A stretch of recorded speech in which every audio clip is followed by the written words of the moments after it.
என்னெல்லாம் எதிர்க்கிறது பாவம், அது வேஸ்ட், நேரம் வேஸ்ட். நீங்கள் என்னை எதிர்த்தாலும் என்னை எதிர்த்து பேசினாலும் ஒரு உண்மையை சொல்லினே இருப்பேன்.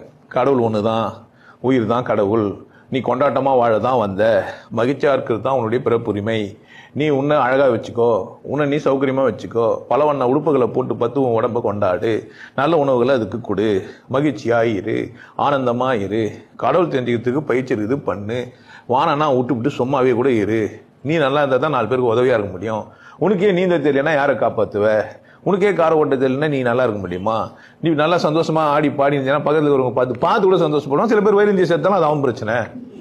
ஆமா, சில பேர் சந்தோஷமா தான் உனக்கு பார்த்து வயிறு சேர்த்துரும் உங்களோட செய்வாங்க. அதுவும் வேலை இல்லை.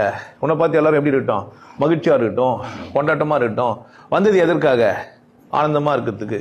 இதுக்கு எதுக்கு எதிரி? இந்த மாதிரி ஒரு சொல்ற ஒரு மனுஷனுக்கு எதுக்கு எதிரி? அப்ப புரிஞ்சுச்சானே எதிரி தேவையில்லை. எங்க பிரச்சனை?